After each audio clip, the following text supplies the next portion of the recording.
আসসালামু আলাইকুম সবাইকে।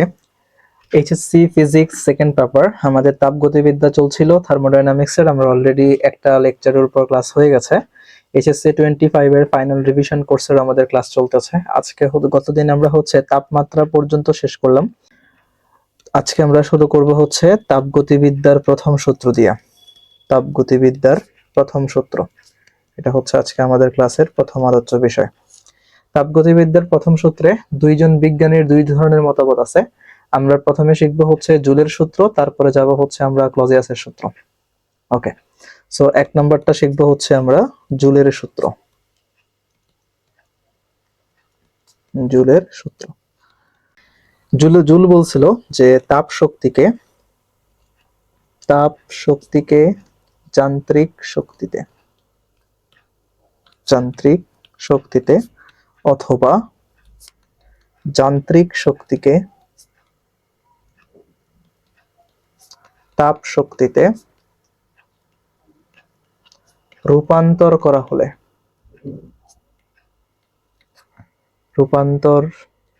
হলে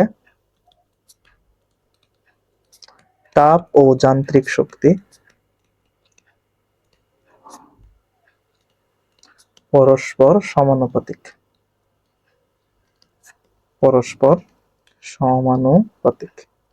ওকে, সো ব্যাপারটা ভালো করে বুঝি আমরা। ফার্স্টে বলছে তাপ শক্তিকে আমরা নরমালি কিউ দ্বারা অথবা এইচ দ্বারা প্রকাশ করতে পারি।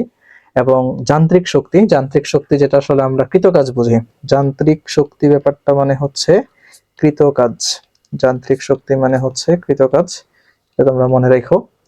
সো বলছে তাপ শক্তিকে যান্ত্রিক শক্তিতে এবং যান্ত্রিক শক্তিকে যদি তাপ শক্তিতে রূপান্তর করা হয় তাহলে তাপ এবং যান্ত্রিক শক্তি পরস্পর সমানুপাতিক হবে। সো আমরা যদি সূত্রটাকে লিখি, আমরা সূত্রটাকে এখন এরকম লিখতে পারবো, ডব্লিউ সমানুপাতিক এইচ। এটাই এই যে আমরা যে সূত্রটা লিখছি তার ম্যাথমেটিক্যাল ব্যাখ্যা এটা, ডব্লিউ সমানুপাতিক এইচ, এটা মনে রাখো। তো ডব্লিউ কি ডব্লিউ এখানে কৃতকাজ, যেটাকে আমরা যান্ত্রিক শক্তি বলতেছি, আর এইচ মানে এখানে হিট বা তাপ। আমরা এটাই লিখছি যে তাপ শক্তিকে যদি যান্ত্রিক শক্তিতে পরিণত করা হয় অথবা যান্ত্রিক শক্তিকে যদি তাপ শক্তিতে রূপান্তর করা হয় তাহলে তাপ এবং যান্ত্রিক শক্তি পরস্পর সমানুপাতিক হবে। দেখো, আমরা খুব সহজেই কিন্তু যান্ত্রিক শক্তিকে তাপ শক্তিতে রূপান্তর করতে পারি, অর্থাৎ কাজকে আমরা সহজেই তাপে রূপান্তর করতে পারি। কিভাবে বলতো? আমরা যদি তুমি তোমার দুই হাত যদি ঘষো, দুই হাত ঘষলে কি উৎপন্ন হবে বলো? দুই হাত ঘষলে তাপ উৎপন্ন হবে। তার মানে ঘটনাটা যেটা ঘটতেছে, দুই হাত ঘষা মানে তুমি একটা কাজ করতেছো, সো আলটিমেটলি এই কাজটাই কিন্তু এখানে তাপে রূপান্তরিত হয়ে যাচ্ছে। আবার আমরা কিন্তু চাইলেই তাপ শক্তিকে কাজে রূপান্তর করতে পারি, তবে তার জন্য আমাদের কি দরকার?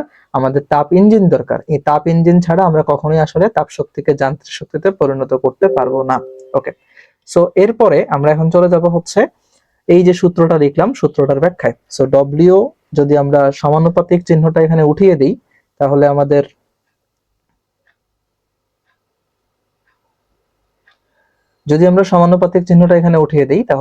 ডব্লিউ সমান আসতেছে জে এইচ। ডব্লিউ সমান জে এইচ, এটাই জুলের সূত্রের মানে ম্যাথমেটিক্যাল ফর্ম। এখানে যে জে এর পরিচয়টা, জে ইকুয়াল আমরা বলতে পারি ডব্লিউ ডিভাইডেড বাই এইচ। তাহলে এই জে কি? জে এর পরিচয় তাপের যান্ত্রিক তুল্যাঙ্ক। তাপের যান্ত্রিক তুল্যাঙ্ক, বা এটা আরেকটা নাম আছে, এটাকে বলা হয় যান্ত্রিক সমতা। যান্ত্রিক সমতা। ওকে, এখন এটার একক কি হবে? এটার সংজ্ঞায় আমি আসতেছি। এটার একক কি বলতো? একক ডব্লিউ এর একক জুল, তাপের একক নরমালি ক্যালোরি, তাহলে জুল পার ক্যালোরি বলতে পারো। একক জুল পার ক্যালোরি। আবার যদি তুমি বলো যে ডব্লিউ এর একক জুল, তাপের এককও জুল, তাহলে আসলে জে এর কোনো একক নাই। ঠিক আছে, এটা মনে রাখতে পারো। এখন কথা এটা সংজ্ঞা কি হবে? আমরা যদি তাপের যান্ত্রিক সমতার সংজ্ঞা দিই,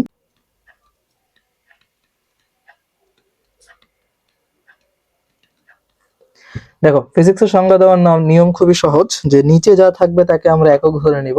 তো নিচে কে আছে? নিচে আছে তাপ। তাহলে আমরা বলতে পারি একক তাপ উৎপন্ন করতে, একক তাপ উৎপন্ন করতে যে পরিমাণ কাজ করতে হয়, যে পরিমাণ কাজ করতে হয় তাকে আমরা বলতে পারি তাপের যান্ত্রিক সমতা বা যান্ত্রিক তুল্যাঙ্ক। ওকে, এখন একটা কোশ্চেন অনেকে করতে পারো যে ভাই আমরা তো সব সময় দেখি যে যে পরিমাণ কাজ করি আমরা সেই পরিমাণ তাপ উৎপন্ন হয়, বা যে পরিমাণ তাপ উৎপন্ন হয় ঠিক সেই পরিমাণই কাজ করা হয়, অর্থাৎ সচরাচর আমরা যেটা দেখি ডব্লিউ সমান এইচ। তাহলে কোনটা সঠিক, ডব্লিউ সমান জে এইচ নাকি ডব্লিউ সমান এইচ? এখানের মধ্যে এই দুইটার মধ্যে সঠিক কোনটা? অনেকের এই প্রশ্নটা হয়। আচ্ছা, এখন বলে রাখি, বিজ্ঞানী জুল যখন সূত্রটা দিছে তখন হচ্ছে সে এখানে ডব্লিউ এর একককে সে জুল ধরে নিছে, তাপের একক যেটা, এই তাপের এককটাকে সে ক্যালোরি ধরে নিছে।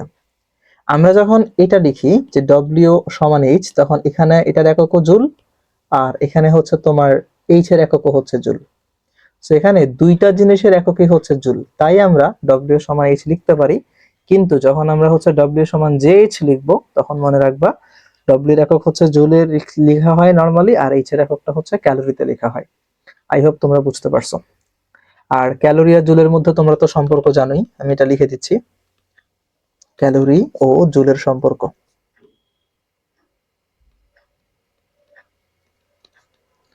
ক্যালোরি আর জুলের মধ্যে সম্পর্কটা হচ্ছে 1 ক্যালোরি সমান 4.2 জুল, অথবা 1 জুল সমান হচ্ছে 0.24 ক্যালোরি। ওকে, তো আমাদের এই গেল হচ্ছে তাপগতিবিদ্যার প্রথম সূত্রের জুলের ব্যাখ্যা। এখন তাপগতিবিদ্যার কিন্তু আরেকটা সূত্র আছে, যেটাকে আমরা বলি হচ্ছে ক্লজিয়াসের সূত্র। এখন আমরা সেই ক্লজিয়াসের সূত্রে যাব। সো ক্লজিয়াসের সূত্র পড়ার আগে আমাদেরকে একটু সিস্টেম সম্পর্কে আইডিয়া নিতে হবে। তাপগতিবিদ্যার সেকেন্ড সূত্র ক্লজিয়াসের সূত্র শেখার আগে আমাদের এখন একটু সিস্টেম সম্পর্কে জানতে হবে। সিস্টেম,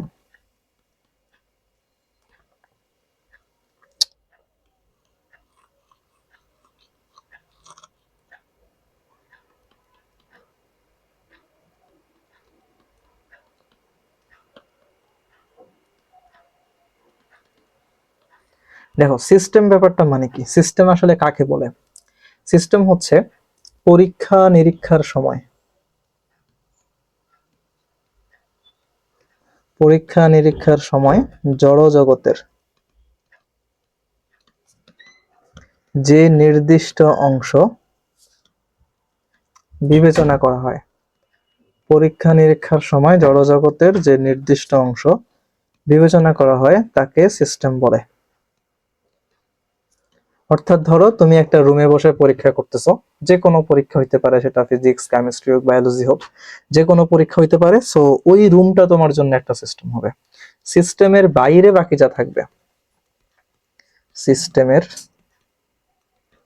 বাইরের সবকিছু হলো পরিবেশ। মনে রাখবা, সবকিছু হলো কি? পরিবেশ বা এনভায়রনমেন্ট। তোমার রুমের ওই রুমটার বাইরে যা কিছু থাকবে সবই হচ্ছে পরিবেশ বলে গণ্য হবে। এখন এই সিস্টেমকে আমরা তিনটা ভাগে ভাগ করতে পারি। সো আমরা এখন শিখবো সিস্টেমের প্রকারভেদ।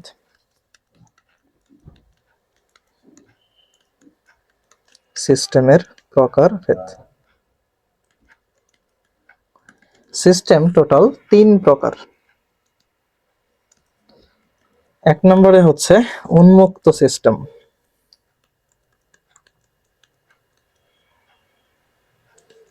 যেটাকে আমরা ওপেন সিস্টেম বলতেছি। ওপেন সিস্টেম, ওকে। সো ওপেন সিস্টেম আসলে কাদেরকে বলবো? যেই সিস্টেমটা পরিবেশের সাথে, যে সিস্টেম পরিবেশের সাথে ভর ও শক্তি উভয়ই বিনিময় করে, ভর ও শক্তি উভয়ই বিনিময় করে, তাকে আমরা বলতে পারি উন্মুক্ত সিস্টেম।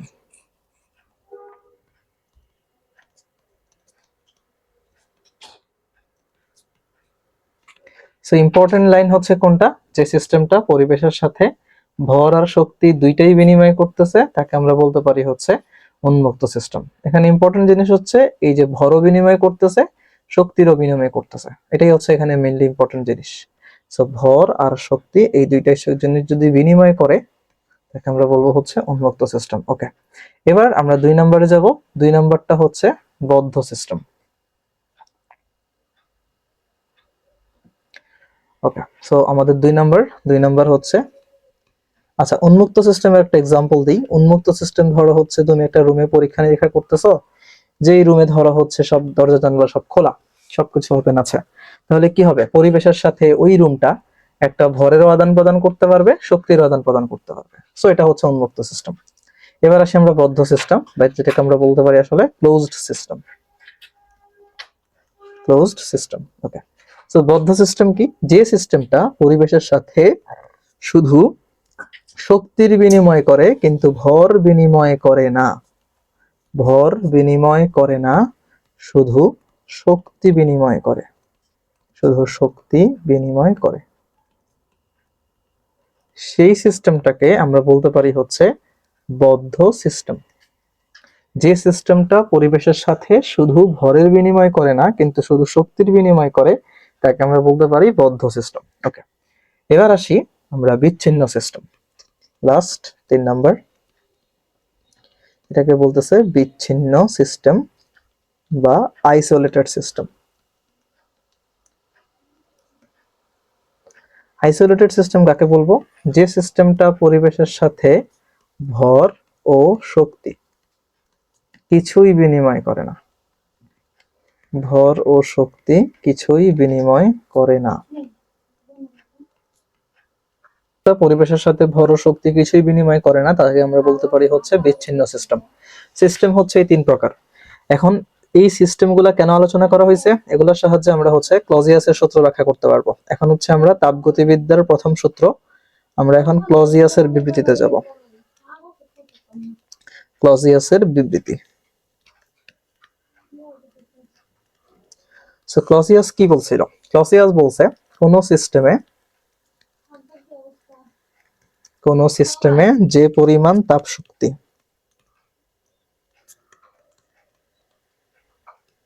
সরবরাহ করা হয়, কোন সিস্টেমে যে পরিমাণ তাপ শক্তি সরবরাহ করা হয়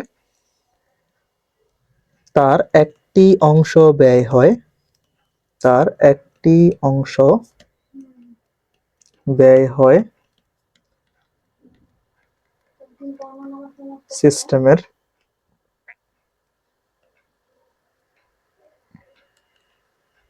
তার একটি অংশ ব্যয় হয় সিস্টেমের অভ্যন্তরীণ শক্তি বৃদ্ধিতে।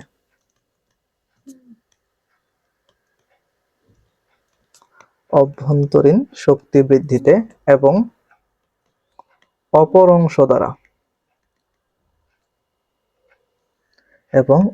অংশ দ্বারা সিস্টেম পরিবেশের উপর কাজ সম্পাদন করে। অপর অংশ দ্বারা সিস্টেম পরিবেশের উপর কাজ সম্পাদন করে। ওকে, সো ব্যাপারটা দেখো খুবই সহজ, যদি আমরা একটু বুঝে পড়ি তাহলে আমাদেরকে বলা হয়েছে কি, কোন সিস্টেমে যে পরিমাণ তাপশক্তি সরবরাহ করা হয়, যে পরিমাণ তাপশক্তি সরবরাহ করা হয় তার একটি অংশ ব্যয় হবে সিস্টেমের অভ্যন্তরীণ শক্তি বৃদ্ধিতে এবং আরেকটি অংশ দ্বারা সিস্টেম পরিবেশের উপর কাজ সম্পাদন করবে। অর্থাৎ তুমি ধরো একটা সিস্টেমে যে পরিমাণ তাপ দিবা সেটা কি হবে, সেটা দুইটা ভাগে ভাগ হয়ে যাবে।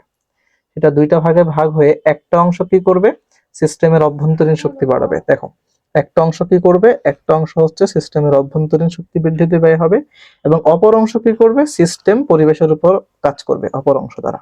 ওকে, তো আমাদের এই যে অভ্যন্তরীণ শক্তি বৃদ্ধি এবং হচ্ছে পরিবেশের উপর কাজ, এই দুইটাই হচ্ছে এখানে মেইন আলোচ্য বিষয়। ওকে, তো আমরা ধরে নেই হচ্ছে আমাদের টোটাল সিস্টেমে আমরা হচ্ছে একটা কিউ পরিমাণ তাপ সরবরাহ করলাম।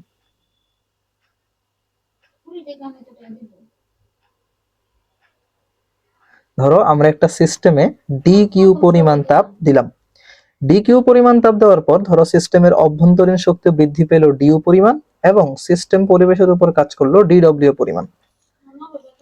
সো এখন ডিকিউ সমান ডিউ প্লাস ডিডব্লিউ, এই পরিমাণ তাপ আমরা তাকে সরবরাহ করছি এবং সেটা ডিইউ এবং ডিডব্লিউ এই দুইটা অংশ ভাগ হয়ে গেছে।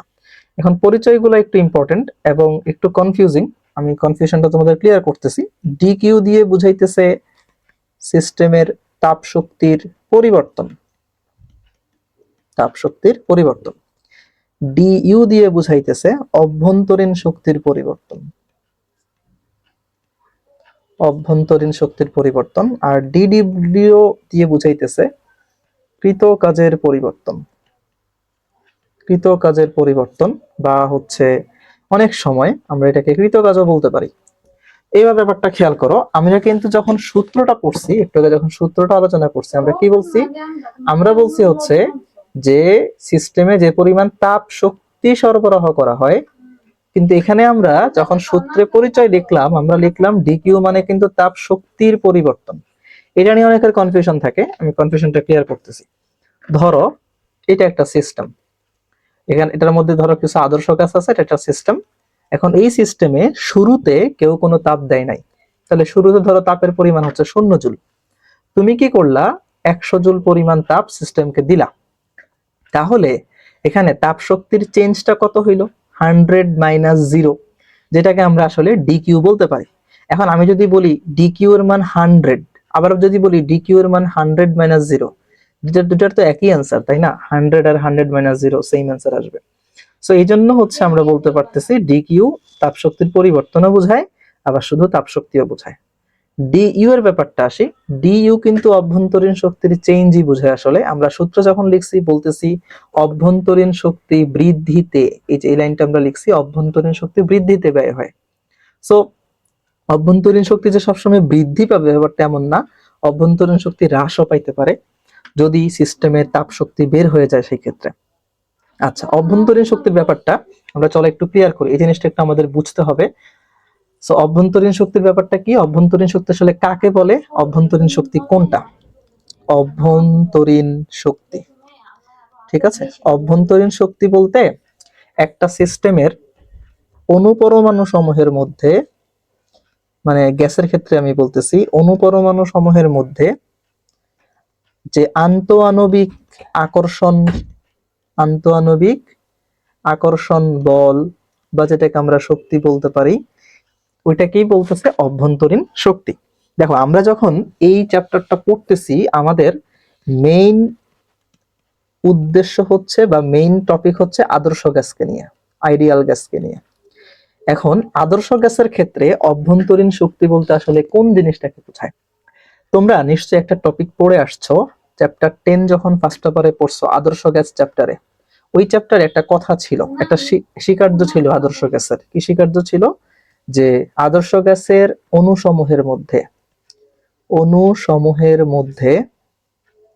কোনো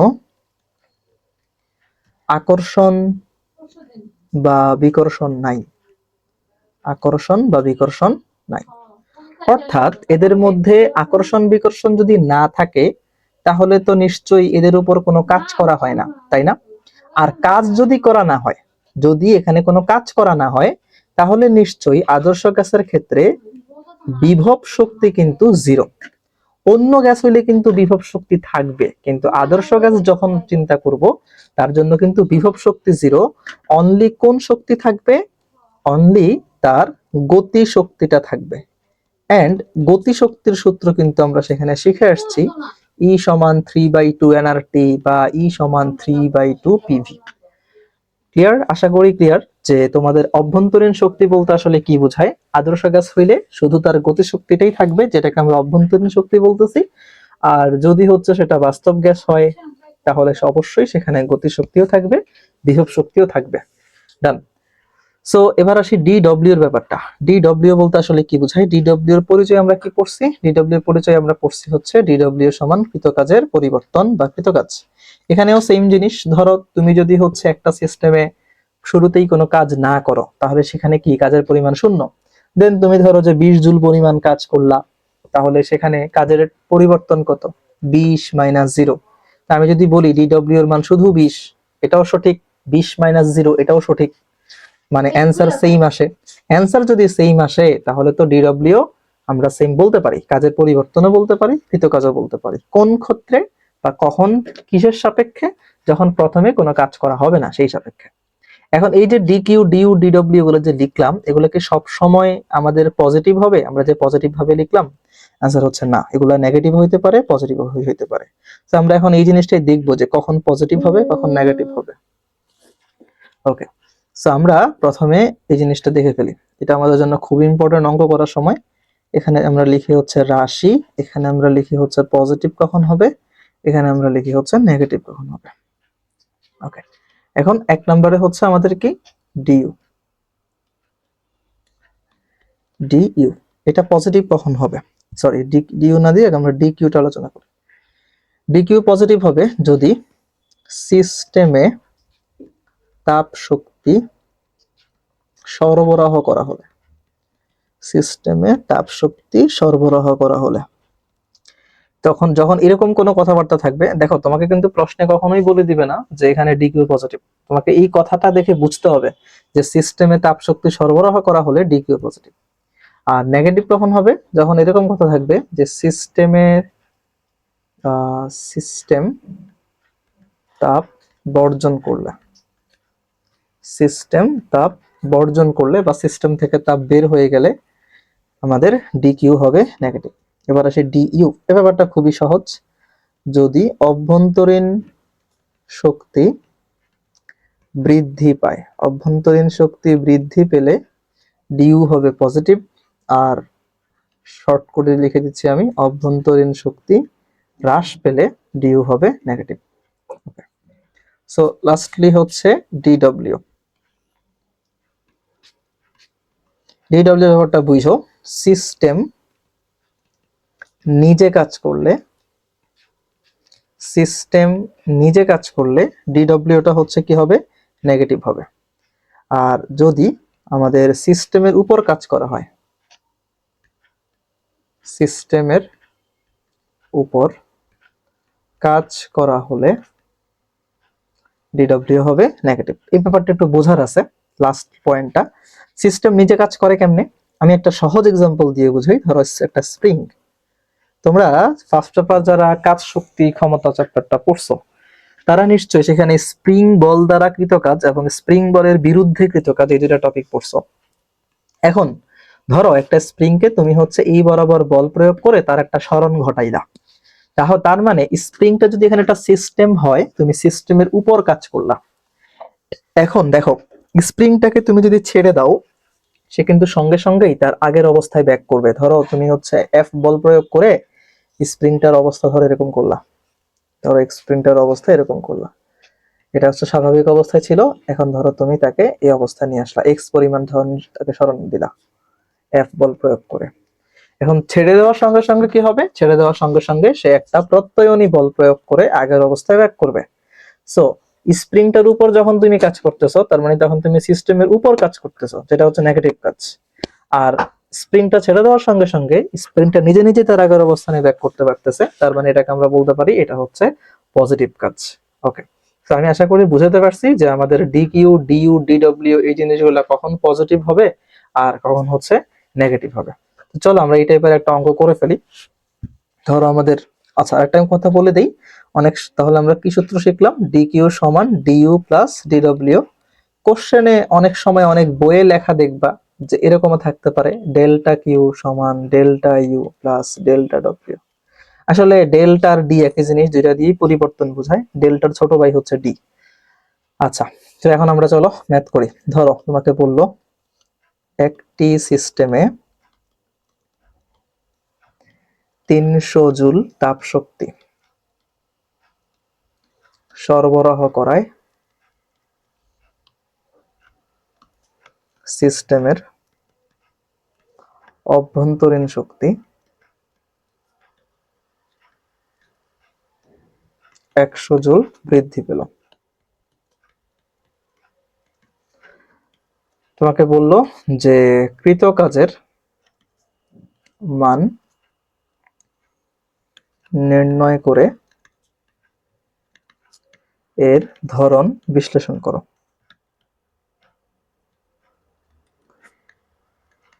আচ্ছা, কোশ্চেন ভালো করে পড়তে হবে। বলতেছে একটা সিস্টেমে 300 জুল তাপ শক্তি সরবরাহ করায় সিস্টেমের অভ্যন্তরীণ শক্তি 100 জুল বৃদ্ধি পেল।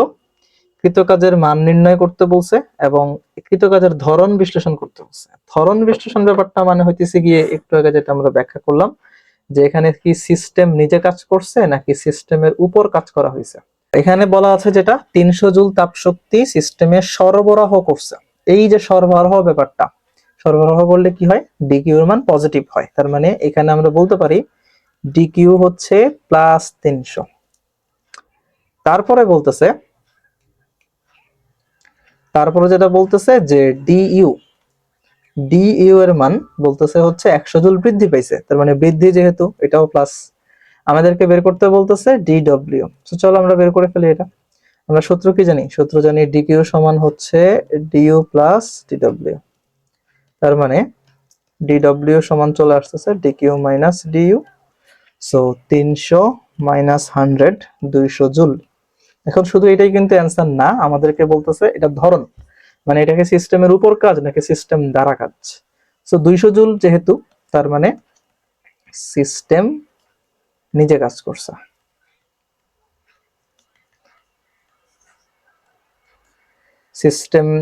সিস্টেমের দ্বারা কাজ সম্পাদন, এটা লিখতে পারি আমরা, সিস্টেমের দ্বারা কাজ সম্পাদিত হয়েছে। পজিটিভ আসলে এটা, আর নেগেটিভ আসলে তো সিস্টেমের উপর কাজ করা হয়েছে, যখন যেটা বলে আর কি। আচ্ছা, সো আমাদের এই টাইপের কোশ্চেনই হচ্ছে পরীক্ষায় বেশি আসে। আমি তাহলে তোমাদেরকে আরেকটা টাইপের অঙ্ক করে দিচ্ছি এখানে।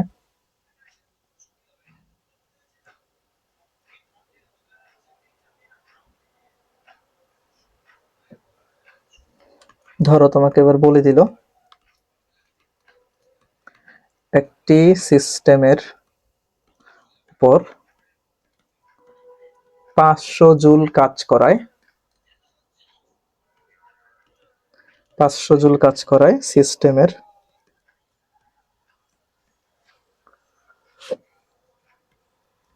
অভ্যন্তরীণ শক্তি 100 জুল বৃদ্ধি পেল।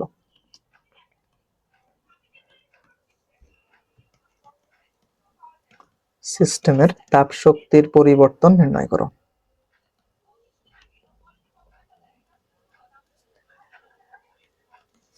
তাপ শক্তির পরিবর্তন নির্ণয় করো। সো খুব ভালো মতো কোশ্চেনটা বুঝো। বলতেছে একটি সিস্টেমের উপর 500 জুল কাজ করায় সিস্টেমের অভ্যন্তরীণ শক্তি 100 জুল বৃদ্ধি পেয়েছে। সো সিস্টেমের তাপ শক্তির পরিবর্তন, সিস্টেমের উপর 500 জুল কাজ করছে, এই জিনিসটা আমাদের খুবই ইম্পর্টেন্ট জিনিস, যে কার উপর কাজ করছে, কারণ আমরা জানি এখানে একটা পজিটিভ নেগেটিভের একটা ব্যাপার আছে। সো আমাদেরকে যখন বলছে সিস্টেমের উপর কাজ করছে, তখন আমাদের বুঝে নিতে হবে এখানে ডিডব্লিউটা কি নেগেটিভ, কারণ সিস্টেম নিজে কাজ করলে ডিডব্লিউ পজিটিভ হয়, সিস্টেমের উপর কাজ করলে তো ডিডব্লিউ নেগেটিভ হবেই। এরপরে সিস্টেমের অভ্যন্তরীণ শক্তি কি হয়েছে, বৃদ্ধি পাইছে। বৃদ্ধি পাওয়া মানে কি, ডিইউ পজিটিভ, তার মানে প্লাস 100 জুল। আমাদেরকে বের করতে বলছে ডিকিউ। সো আমরা যখন সূত্র লিখবো কিভাবে অঙ্কটা করব, ডিকিউ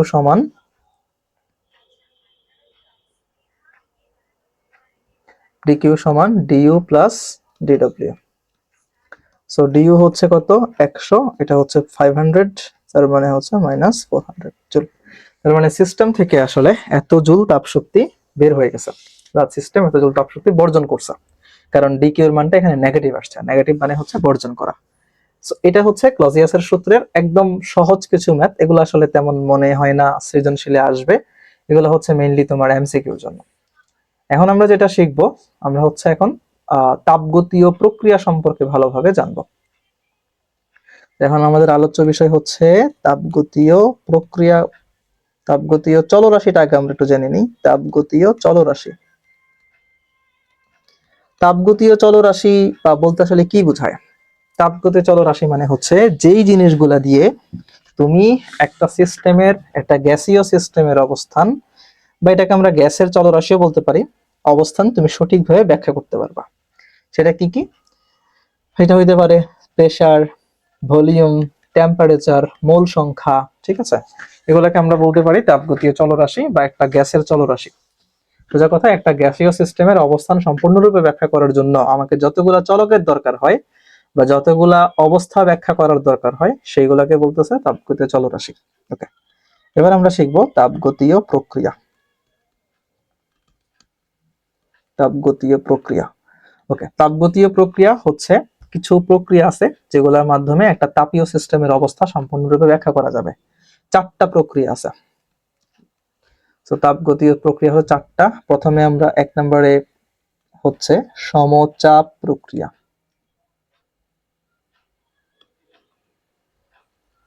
এক নম্বরে হচ্ছে সমচাপ, যেটাকে আমরা আইসোবারিক প্রসেস বলতে পারি। 2 নম্বরে হচ্ছে সম আয়তন, সম আয়তন প্রক্রিয়া, যেটাকে আমরা হচ্ছে আইসোকোরিক প্রসেস বলি। 3 নম্বরে হচ্ছে সমষ্ণ প্রক্রিয়া, যেটাকে আমরা আইসোথার্মাল প্রসেস বলি। এন্ড 4 নম্বরটা হচ্ছে রুদ্ধতাপীয় প্রক্রিয়া, যেটাকে অ্যাডিয়াবেটিক বা অনেকে অডিয়াবেটিক প্রসেস বলে। আচ্ছা, সো আমরা হচ্ছে প্রথমে সমচাপ প্রক্রিয়া নিয়ে কথাবার্তা বলবো। সমচাপ প্রক্রিয়া, যেটাকে আমরা আইসোবারিক প্রসেস বলতেছি। দেখো নাম দেখেই বোঝা যাচ্ছে যে সমচাপ মানে হচ্ছে চাপ সমান থাকবে। তার মানে আমরা বলতে পারি যে তাপগতীয় প্রক্রিয়ায় সিস্টেমের চাপের কোনো পরিবর্তন হয় না,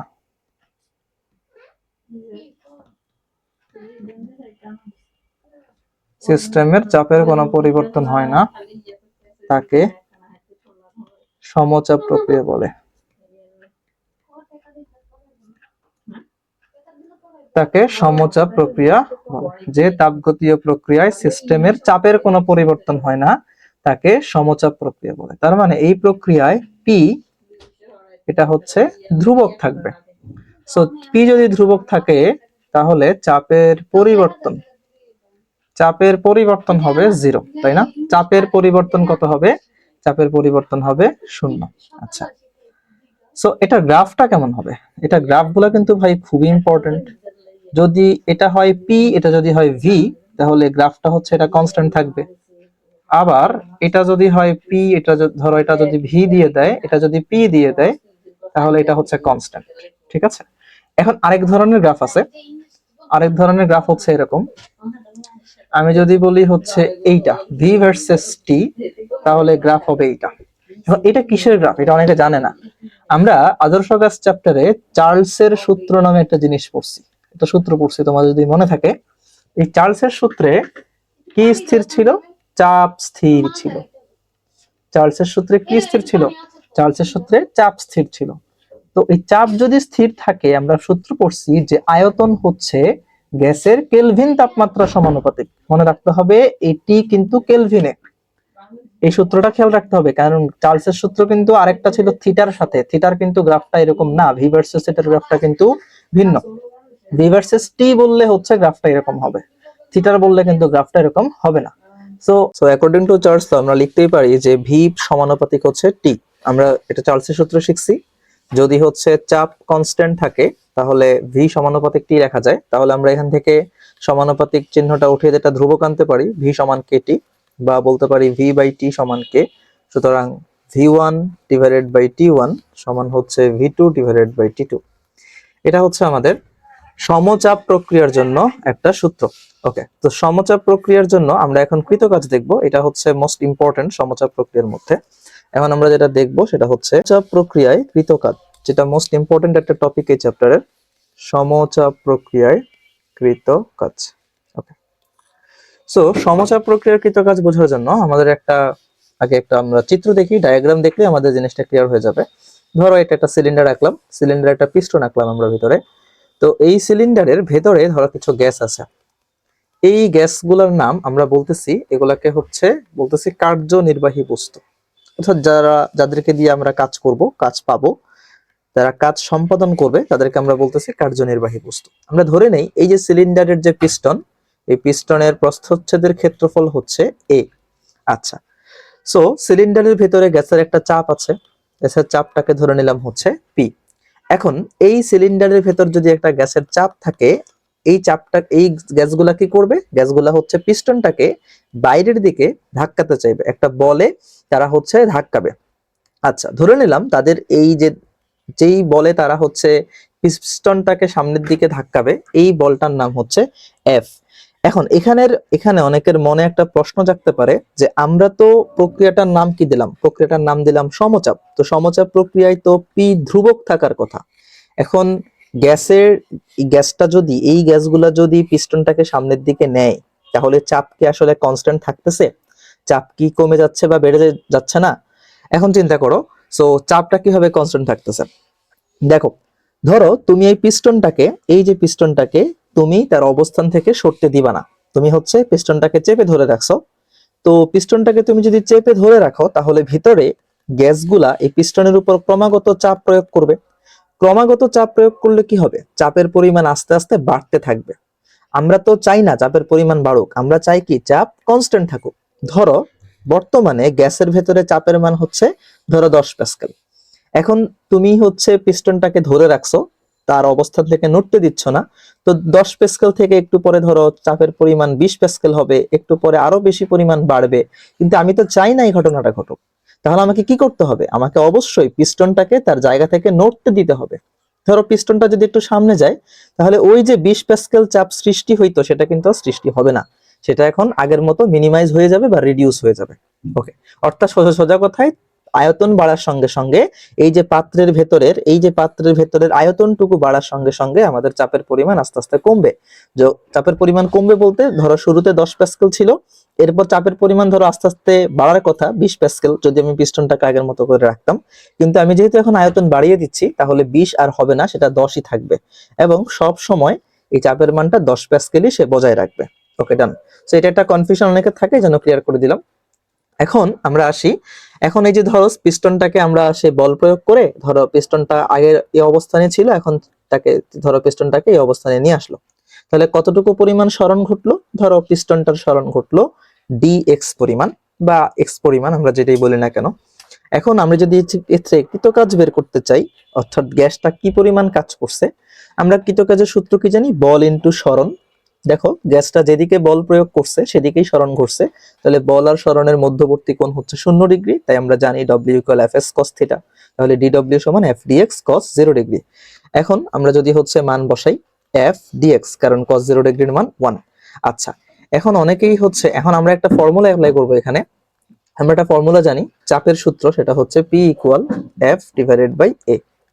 P যদি F / A হয়, তাহলে F কি হবে বলতো? PA। তাহলে আমরা এই সূত্রটা বসাইতে পারি এখানে, PA ইনটু, তাহলে আমরা সূত্রটা এখানে বসাইতে পারি কি, F এর জায়গায় PA বসাইতে পারি, ইনটু হচ্ছে dx। এখন দেখো এই যে A ইনটু dx, এটাকে আমরা কি লিখতে পারি? A ইনটু dx, একটা হচ্ছে ক্ষেত্রফল, একটা হচ্ছে সরণ। তো ক্ষেত্রফল আর সরণটাকে আমরা বলতে পারি আয়তন বা আয়তনের পরিবর্তন, যেহেতু এখানে সরণ বুঝাইতেছে। এটাই হচ্ছে কৃতকাজের ফর্মুলা, dW = PdV। এটাই পরীক্ষায় প্রচুর আসে, এই সূত্রটা তোমরা অবশ্যই মনে রাখবা। সূত্রটা হচ্ছে কি, dW = PdV। যেখানে পরিচয়গুলো যদি আমি বলি, dW মানে হচ্ছে তোমার কৃতকাজের পরিবর্তন বা কৃতকাজের পরিবর্তন বা হচ্ছে কৃতকাজ। আর P হচ্ছে এখানে তো চাপ বুঝাইতেছে, দেন ডিভি, যেটা ডিভি দিয়ে বুঝাইতেছে আয়তনের পরিবর্তন। ধর আয়তন আগে শুরুতে একটা আয়তন ছিল, পরে হচ্ছে আরেকটা আয়তন হয়ে গেছে। আচ্ছা, সো dW যদি PdV হয়, এই সূত্রটাকে আমরা একটু চেঞ্জ করে আরেকটা ভাবে লিখতে পারি।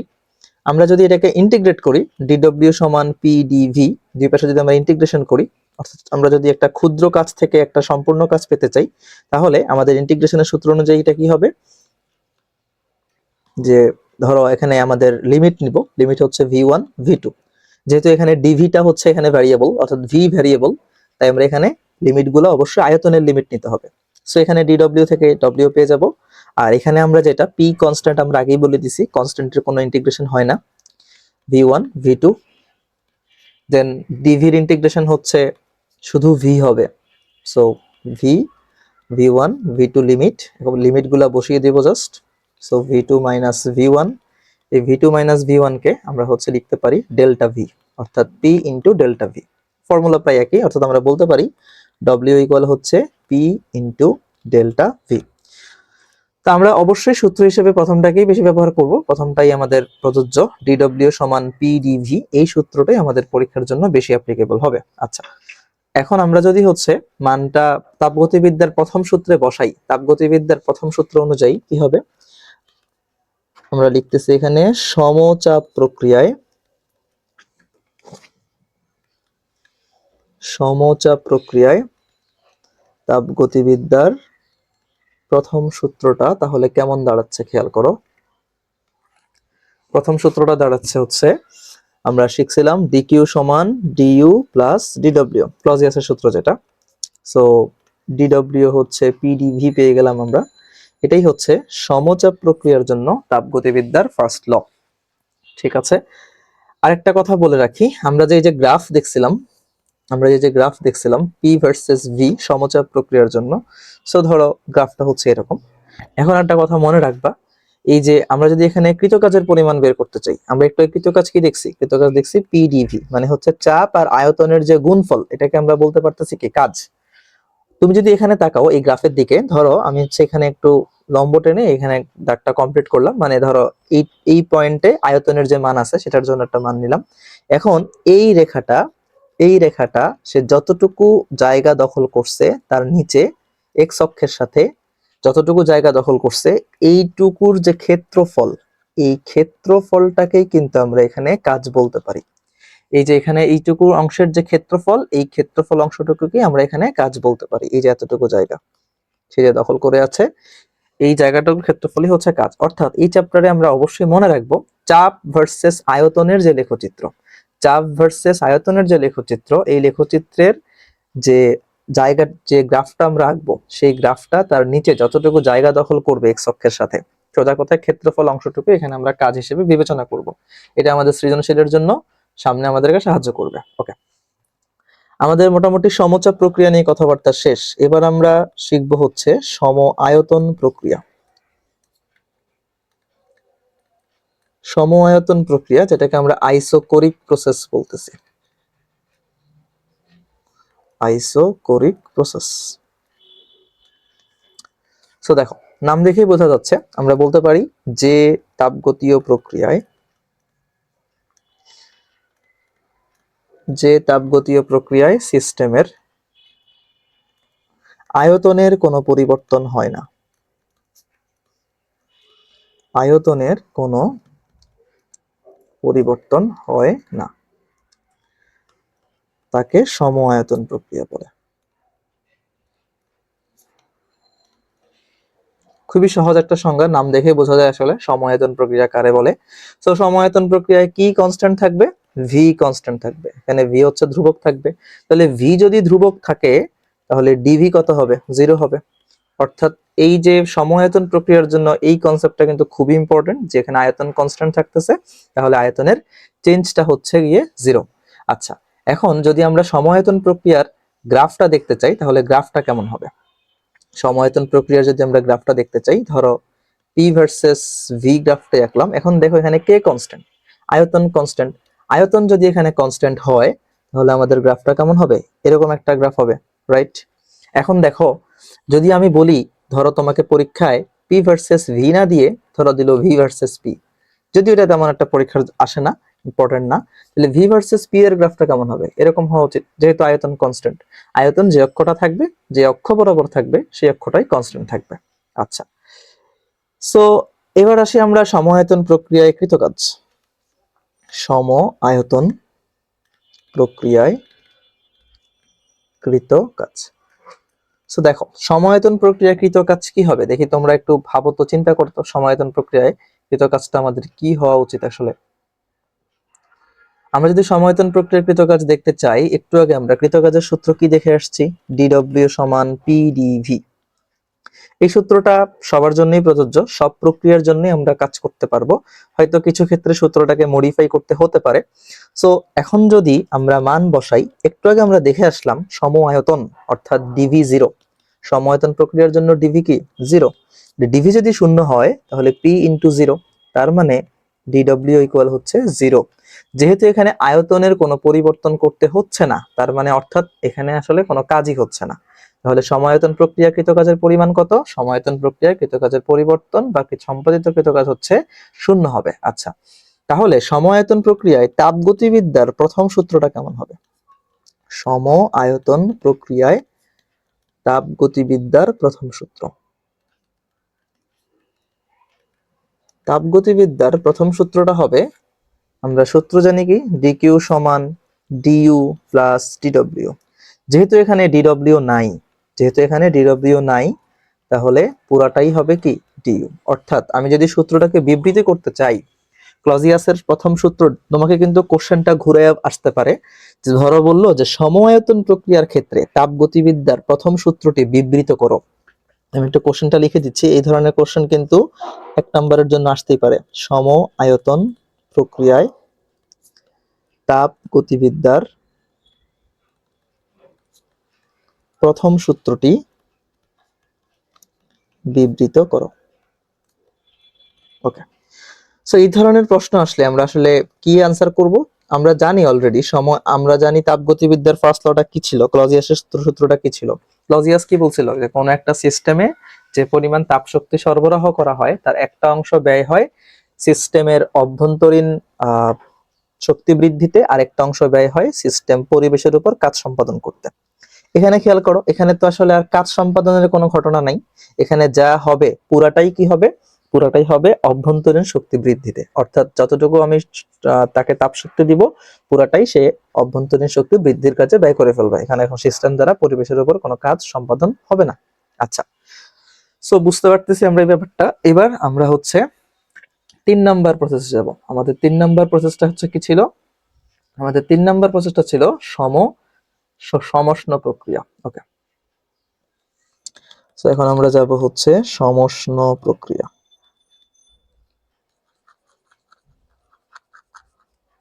সো আমাদের 3 নাম্বার প্রসেসটা ছিল সমষ্ণ প্রক্রিয়া। সমষ্ণ প্রক্রিয়া কোনটা? আচ্ছা, আরেকটা জিনিস আমি বলে রাখি এখানে, সমষ্ণ প্রক্রিয়া যাওয়ার আগে, সম আয়তন প্রক্রিয়া যেটা আমরা শিখলাম, সম আয়তন প্রক্রিয়ায় কি জানি কনস্ট্যান্ট ছিল? আয়তন কনস্ট্যান্ট ছিল, তাই না? ভি যদি ধ্রুবক হয়, আমরা মনে আছে একটা ফর্মুলা পড়ছিলাম আদর্শ গ্যাস চ্যাপ্টারে, গেলুসাকের চাপীয় সূত্র বা চাপীয় সূত্র। তাহলে চাপীয় সূত্রে আমাদের কিন্তু এই ভিটা ধ্রুবক ছিল। তাহলে ভি যদি ধ্রুবক থাকে, আমরা কিন্তু সূত্র শিখছিলাম পি প্রপোর্শনাল টু টি, অর্থাৎ চাপ এবং তাপমাত্রার সম্পর্কটা কেমন? সমানুপাতিক। গেলুসাকের চাপীয় সূত্র। ওকে, এটা হচ্ছে আমরা ফার্স্ট পেপারে শিখছিলাম। ফার্স্ট পেপারের চ্যাপ্টার 10-এ হচ্ছে আমাদের এই জিনিসটা ছিল। ওকে, সো পি প্রপোর্শনাল টু যদি টি হয়, আমরা লিখতে পারি পি সমান কে ইন্টু টি, বা লিখতে পারি পি বাই টি সমান হচ্ছে কে। সুতরাং P1 ডিভাইডেড বাই T1 সমান হচ্ছে P2 ডিভাইডেড বাই T2। এর যদি আমরা গ্রাফ দেখি, তাহলে গ্রাফটা কেমন হবে? P ভার্সেস T, গ্রাফটা এরকম মূলবিন্দুগামী সরল রেখা হবে। এখানে T অবশ্যই কিন্তু কেলভিন স্কেলে, কোনোভাবেই ডিগ্রি সেলসিয়াসে এটা রেখে আঁকা যাবে না, কারণ ডিগ্রি সেলসিয়াসের গ্রাফটা কিন্তু ভিন্ন রকমের হয়।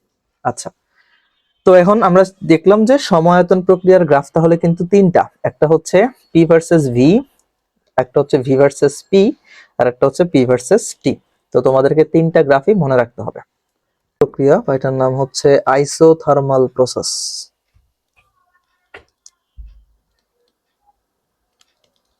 ওকে, তো সমষ্ণ, দেখো নামটা দেখেই আমরা একটু বুঝে নেই, চলো। সমষ্ণ কথাটার মানে কি?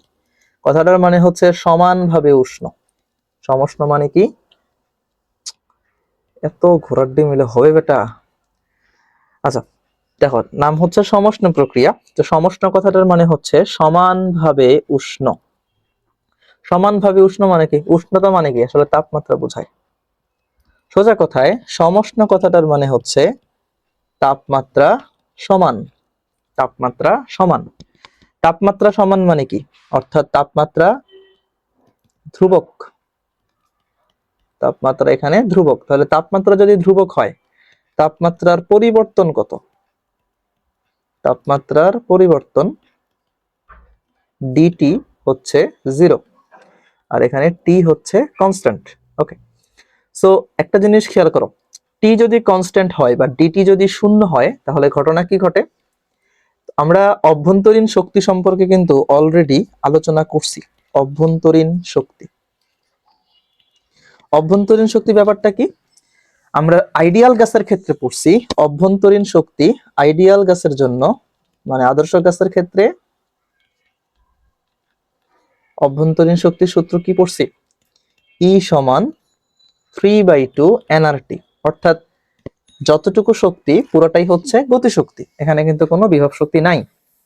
এখন একটা জিনিস খেয়াল করো, এই যে টি এর মান, এই ই এর মানটা ডিপেন্ড করে কার উপর? ই এর মানটা ডিপেন্ড করে টি এর মানের উপর।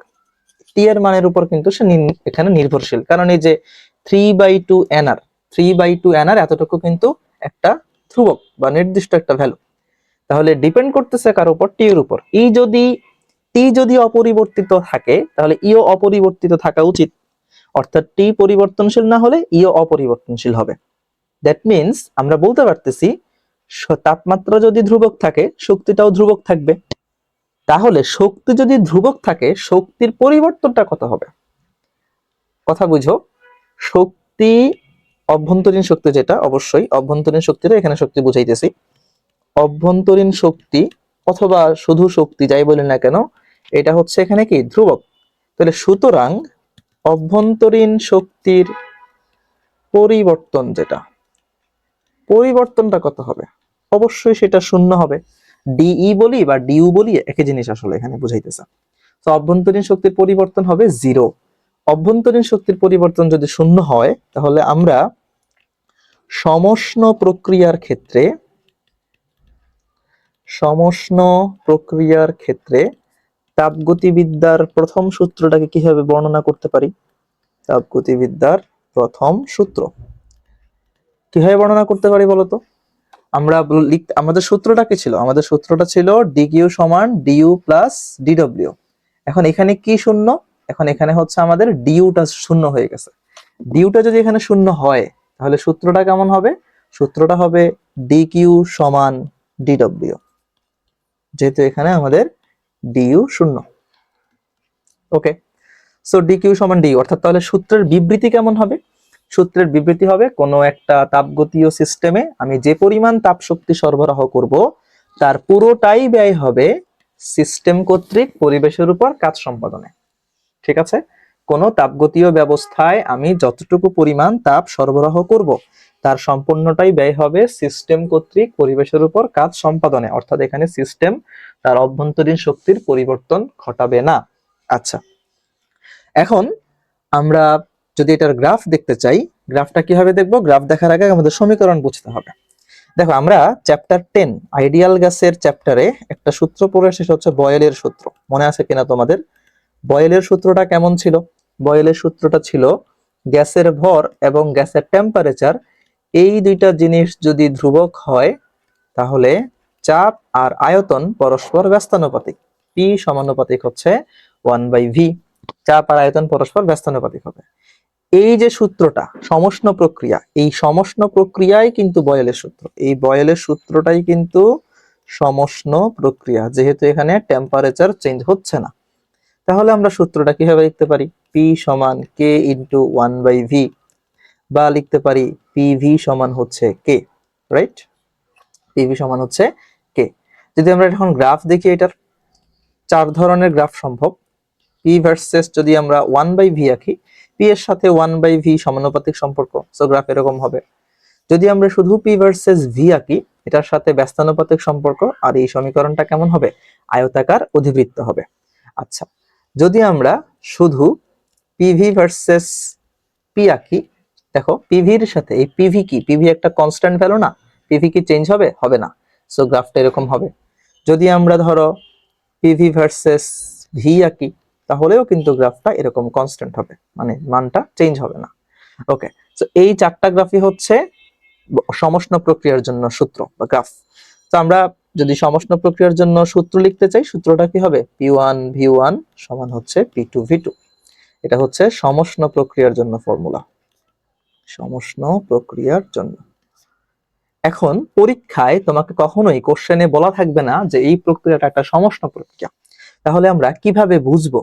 আমরা কোশ্চেন পড়ে উদ্দীপক পড়ে আসলে আমরা কেমনে বুঝতে পারি যে এটা আসলে কি প্রক্রিয়া, তখন পরীক্ষাতে আমাদের বলা থাকবে না। তো আমরা এখন এই জিনিসটাই দেখবো। তো আমরা এখন দেখবো কি সমষ্ণ প্রক্রিয়া চেনার উপায়। সমষ্ণ প্রক্রিয়া চেনার উপায়। দেখো খুবই মনোযোগ সহকারে লক্ষ্য করো, দুইটা কথা কোশ্চেনে বলা থাকে। একটা কথা হচ্ছে পাত্র বা সিস্টেম যেটা তাপের সুপরিবাহী হবে, অর্থাৎ সে বাইরের পরিবেশের সাথে তাপ আদান প্রদান করতে পারবে। পাত্র বা সিস্টেম তাপের সুপরিবাহী হবে। 2 নাম্বার হচ্ছে তোমার প্রক্রিয়াটি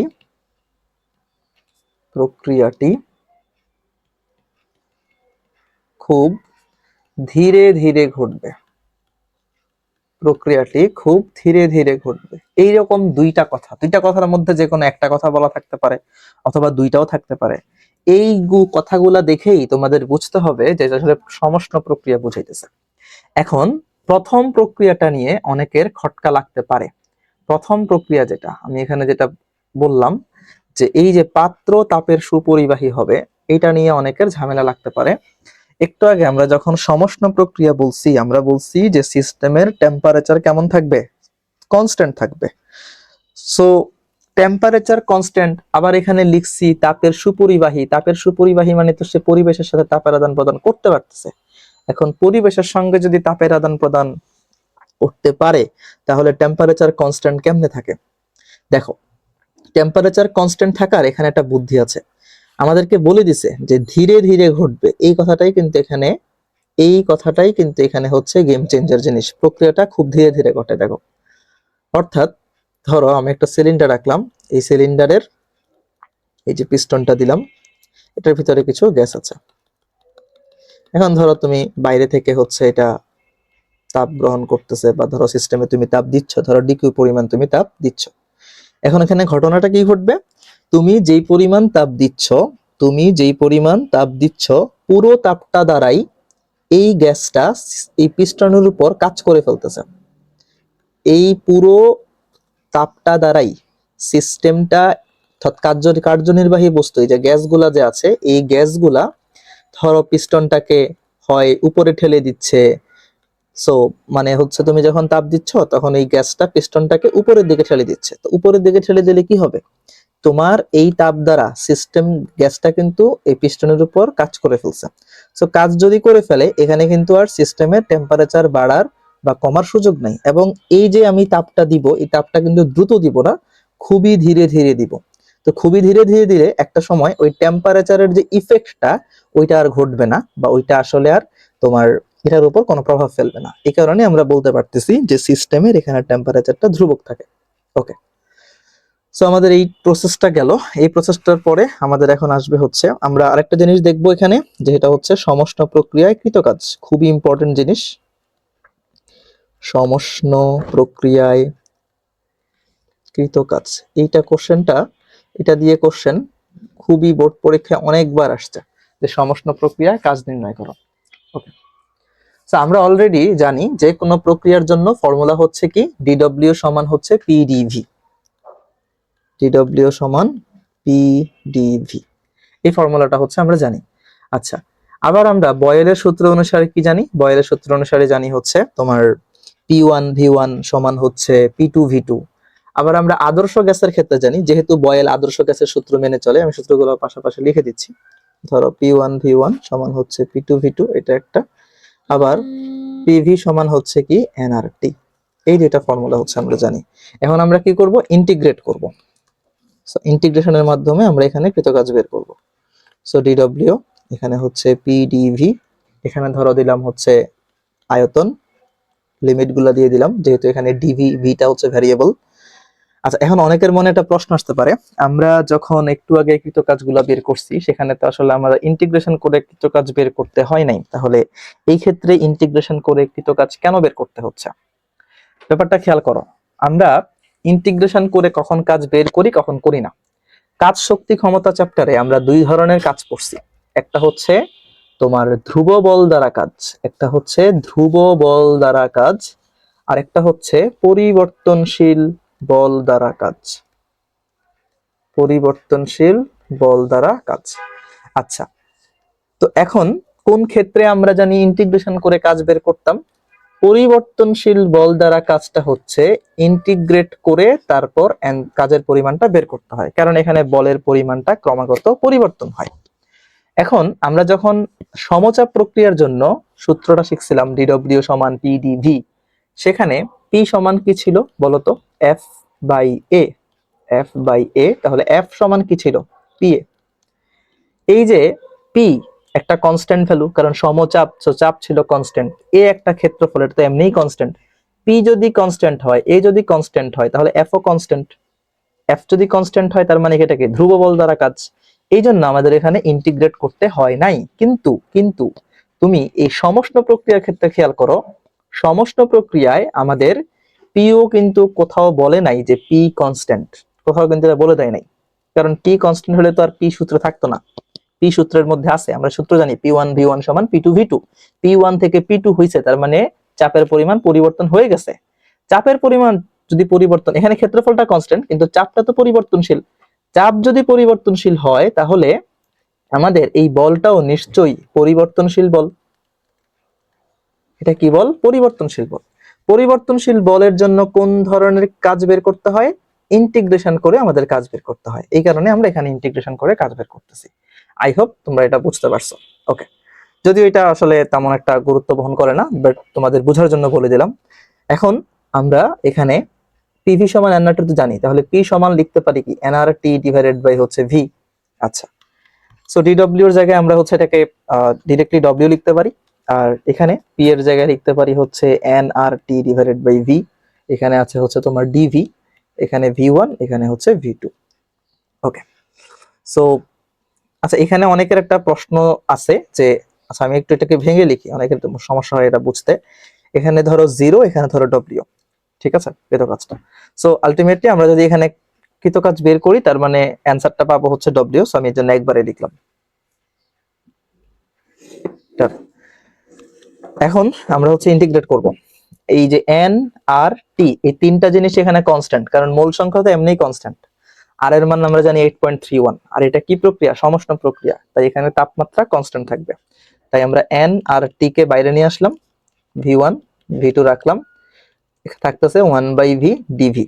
এখন আমরা নিশ্চয়ই একটা ফর্মুলা সবাই জানি, সেটা হচ্ছে ইন্টিগ্রেশন অফ 1/x dx সমান হচ্ছে কি? ln x। সো আমরা এই ফর্মুলাটা এখানে অ্যাপ্লাই করব। এন আর টি, এটা হচ্ছে দাঁড়াইতেছে ln v, v1 v2। এখন জাস্ট আমরা লিমিট গুলা বসিয়ে দিব। প্রথমে আপার লিমিট বসাবো ln v2, পরে লোয়ার লিমিট বসাবো ln v1। আচ্ছা, জাস্ট এখন আমরা লন এর ফর্মুলা অ্যাপ্লাই করব। আমরা জানি লন যদি বিয়োগ আকারে থাকে, তাকে ভাগ আকারে লেখা যায়, তাহলে লন উপরে হচ্ছে ভি টু যাবে, নিচে হচ্ছে ভি ওয়ান যাবে। অর্থাৎ আমাদের এই যে কৃত কাজটা বের হইলো, এই কৃত কাজটাই হচ্ছে সমষ্ণ প্রক্রিয়ায় কৃত কাজ। আমরা এটা মনে রাখবো, এই ক্রিয়া, এটা হচ্ছে আমাদের কি প্রক্রিয়ায়? সমষ্ণ প্রক্রিয়ায় কৃত কাজ। আই হোপ তোমরা বুঝতে পারছো। পরীক্ষার জন্য প্রমাণটা কোনোভাবেই গুরুত্বপূর্ণ না, জাস্ট তোমরা এই লাইনটা মনে রাখবা, তাহলেই কাজ হয়ে যাবে।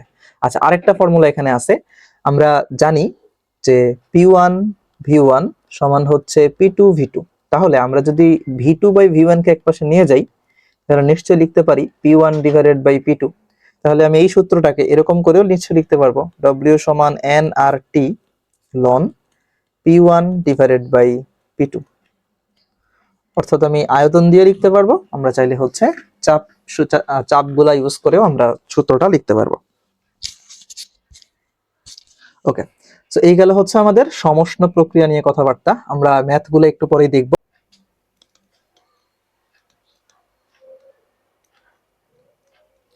এটাকে বলতেছে অ্যাডিয়াবেটিক প্রসেস। ওকে, রুদ্ধতাপীয় প্রক্রিয়া, দেখো নামটা দেখেই বোঝা যায়। এই যে রুদ্ধ কথাটার মানে হচ্ছে বদ্ধ বা হচ্ছে আবদ্ধ। কাকে আবদ্ধ রাখবো? তাপটাকে আবদ্ধ রাখবো। সো কি বদ্ধ থাকবে? তাপের পরিবর্তনটা বা তাপটা এখানে আবদ্ধ থাকবে। সো তাপ যদি আবদ্ধ থাকে, এই প্রক্রিয়াটাকে আমরা বলবো হচ্ছে রুদ্ধ তাপীয় প্রক্রিয়া। ডান। সো রুদ্ধতাপীয় প্রক্রিয়ার সংজ্ঞা কি হবে? যে তাপগতীয় প্রক্রিয়ায় সিস্টেমে তাপ শক্তির কোনো পরিবর্তন হয় না, তাপ শক্তির কোনো পরিবর্তন হয় না, তাকে রুদ্ধতাপীয় প্রক্রিয়া বলে। ওকে, তার মানে এখানে আমরা বলতে পারতেছি তাপ হচ্ছে এখানে ধ্রুবক থাকবে। তাপ যদি ধ্রুবক থাকে তাহলে তাপের পরিবর্তন, যেটাকে আমরা ডিকিউ বলি, ডিকিউ হবে কি 0। তাহলে তাপ ডিকিউ যদি শূন্য হয় তাহলে আমরা এই প্রক্রিয়ার জন্য তাপগতিবিদ্যার প্রথম সূত্রটাকে কেমন লিখতে পারি বলতো? রুদ্ধতাপীয় প্রক্রিয়ায়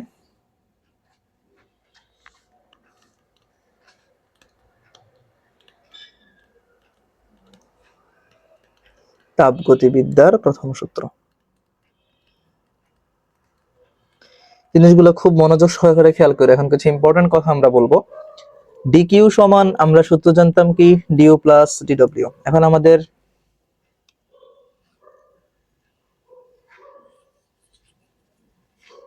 ডিকিউ সমান আমরা সূত্র জানতাম ডিউ প্লাস হচ্ছে ডিডব্লিউ। এখন আমাদের এখানে ডিকিউ হচ্ছে 0, তাহলে ডিউ প্লাস ডিডব্লিউ। তার মানে আমরা যদি এখন ডিউ কে এক পাশে আনি তাহলে ডিডব্লিউ কে একসাথে রাখবো, মানে মাইনাস আকারে রাখবো। আবার আমরা যদি এখানে ডিডব্লিউ ইকুয়াল লিখি তাহলে মাইনাস ডি, অর্থাৎ এই দুইটা সমীকরণে কিন্তু সঠিক। আমি যে লিখলাম ডিউ ইকুয়াল মাইনাস ডিডব্লিউ এবং ডিডব্লিউ ইকুয়াল মাইনাস ডিউ, দুইটাই কিন্তু সঠিক, এটা নিয়ে কারো কোনো দ্বিমত থাকার কথা না। দুইটা জিনিস কিন্তু দুইটা অর্থ বহন করে। আমরা এখন এই জিনিসটাই দেখবো, দুইটা জিনিস দুইটা অর্থ বহন করে। প্রথমেই আসি আমরা, ডিউ ইকুয়াল মাইনাস ডিডব্লিউ, এই জিনিসটা আসলে কি অর্থ বহন করে, এটা নিয়ে আমাদের প্রাথমিক কথাবার্তা এখন হবে। ওকে, এখানে দেখো আমাদের এখানে একটু অন্য একটা পেন ইউজ করি।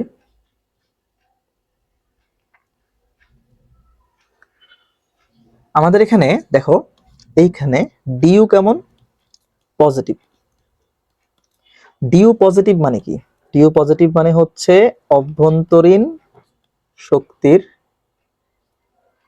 বৃদ্ধি, অভ্যন্তরীণ শক্তির বৃদ্ধি। ডিডব্লিউ হচ্ছে এখানে কেমন? নেগেটিভ। ডিডব্লিউ নেগেটিভ মানে কি?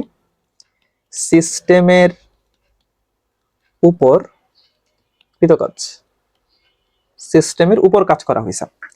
আচ্ছা, এখন ঘটনাগুলো খেয়াল করো। ডিউ পজিটিভ মানে কি? অভ্যন্তরীণ শক্তি বৃদ্ধি। আমরা একটু আগে শিখে আসছি সমষ্ণ প্রক্রিয়ার ক্ষেত্রে অভ্যন্তরীণ শক্তির সাথে তাপমাত্রার ডিরেক্ট একটা সম্পর্ক আছে। যে টেম্পারেচার, ওই যে আমরা যে সূত্রটা পড়ছি তোমাদের মনে আছে কিনা, E সমান 3/2 nRT, যেখানে এই ই আর টি এরা পরস্পর সমানুপাতিক, অর্থাৎ ই যদি বাড়ে টি বাড়বে, ই যদি কমে টি কমবে। ই আর ইউ আসলে একই জিনিস, কোনো সন্দেহ নাই এখানে। তাহলে আমরা এখানে বলতে পারতেছি যে আমাদের টি যদি কমে যায় তাহলে ই কমবে, টি যদি বেড়ে যায় ই বাড়বে। ই মানে হচ্ছে ইউ, মানে অভ্যন্তরীণ শক্তি যদি আমাদের বাড়ে, লিখে দিচ্ছি আমি, অভ্যন্তরীণ শক্তি যদি বাড়ে তাহলে কি হবে? তাপমাত্রা বৃদ্ধি পাবে। তাপমাত্রা যদি বৃদ্ধি পায় তাহলে মনে রাখবা সিস্টেম উষ্ণ হবে, সিস্টেমের টেম্পারেচার বাড়বে, মানে সিস্টেমের উষ্ণতা বাড়বে, সিস্টেম উষ্ণ হবে। এই যে প্রক্রিয়াটা, আর সিস্টেমের উপর কৃতকাজ মানে হচ্ছে আমি সিস্টেমটাকে সংকুচিত করতেছি। সিস্টেমের উপর কৃতকাজ মানে কি? সিস্টেমের উপর কৃতকাজ মানে আমি একটা সিস্টেমকে সংকুচিত করতেছি। দেখো খুব সহজ, ধরো একটা সিলিন্ডার, এই একটা সিলিন্ডারের উপর আমি ধরো হচ্ছে এদিক থেকে বল প্রয়োগ করতেছি, তাহলে কি হবে? এই সিলিন্ডারের যে ভেতরের যে আয়তনটা, এই আয়তনটা হ্রাস পাবে। আয়তন হ্রাস পাওয়া মানে কি? সিস্টেম সংকুচিত হয়ে যাওয়া। সো এই যে ঘটনাটা, এই ঘটনাটা হচ্ছে সিস্টেম, এটাকে আমরা বলতেছি রুদ্ধতাপীয় সংকোচন। রুদ্ধতাপীয় সংকোচন। সিস্টেমের উপর কৃতকাজ হচ্ছে, সিস্টেমের উপর কৃতকাজ হইলে সিস্টেম সংকুচিত হবে, এটাকে আমরা বলতেছি রুদ্ধতাপীয় সংকোচন। রুদ্ধতাপীয় সংকোচন হইলে অভ্যন্তরীণ শক্তি কি হবে? বৃদ্ধি পাবে, টেম্পারেচার বৃদ্ধি পাবে এবং সিস্টেমটা গরম হবে বা উষ্ণ হবে। কথাগুলো খুব ইম্পর্টেন্ট। আচ্ছা, এবার আমরা অপরটায় যাব। অপরটা আমরা কি শিখছিলাম?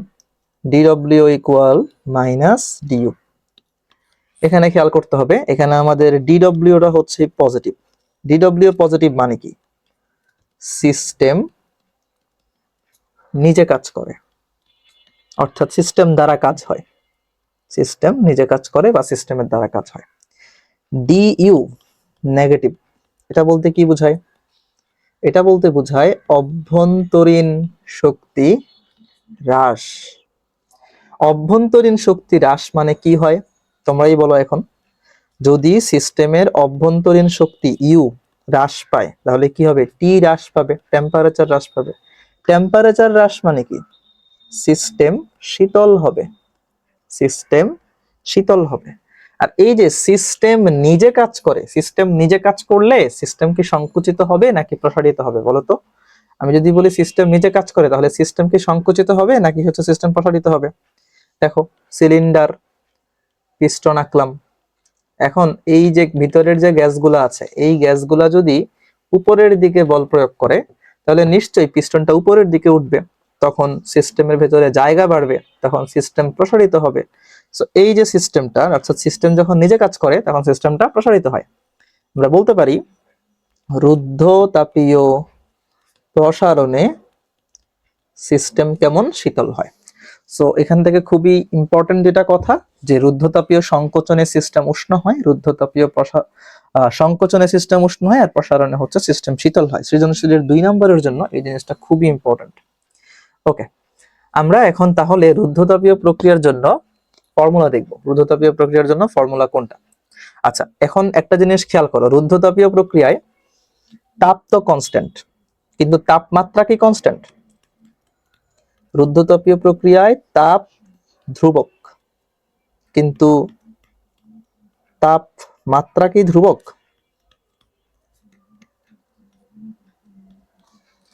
তাপমাত্রা কি ধ্রুবক হবে? অনেকের কাছে মনে হতে পারে যে ভাই, যেহেতু তাপ ধ্রুবক অর্থাৎ সিস্টেমটা তাপ কুপরিবাহী পদার্থ দ্বারা তৈরি, তাপের আদান প্রদান করতে পারতেছে না, তার মানে তাপমাত্রা ধ্রুবক হওয়া উচিত। অ্যান্সার হচ্ছে না, তাপমাত্রা এখানে পরিবর্তনশীল। এখানে তাপমাত্রা ধ্রুবক হবে না। এখন কেন হবে না, এই কোশ্চেনের ব্যাখ্যা কি? দেখো, রুদ্ধতাপীয় প্রক্রিয়াটার হচ্ছে খুব দ্রুত ভাবে ঘটানো হয়, খুব দ্রুত ঘটানো হয়, মানে টাইম ব্যবধান, সময় ব্যবধান এখানে খুবই ক্ষুদ্র। তো এখন আমি যদি একটু ব্যাখ্যা করতে চাই ব্যাপারটাকে, ধরো এই যে সিলিন্ডার নিলাম, সিলিন্ডারের ভেতরে আমরা হচ্ছে পিস্টন নিলাম, ভিতরে হচ্ছে গ্যাস নিলাম। এখন আমি কি করলাম, এই সিলিন্ডারটাকে খুব দ্রুত উপরে উঠাইলাম, আবার ধরো খুব দ্রুত নিচে নামালাম। খুব দ্রুত উপরে উঠাইলে ঘটনা কি ঘটবে খেয়াল করো। খুব দ্রুত উপরে উঠাইলে সিস্টেমের ভেতর জায়গা বাড়বে, মানে এই সিলিন্ডারের ভেতর জায়গা বাড়বে। এই যে গ্যাসের যে অনুপরমাণুগুলো আছে এগুলা প্রসারিত হওয়ার যথেষ্ট সুযোগ পাবে এবং এরা এলোমেলো ভাবে চলাফেরা করা শুরু করবে। তো এলোমেলো ভাবে যদি তারা চলাফেরা করার সুযোগ পায় তখন তাদের অভ্যন্তরীণ শক্তি কি বৃদ্ধি পাবে, ঠিক আছে? অর্থাৎ অভ্যন্তরীণ শক্তি যদি আমাদের এখানে বৃদ্ধি পায়, অভ্যন্তরীণ শক্তি এখানে হ্রাস পাবে।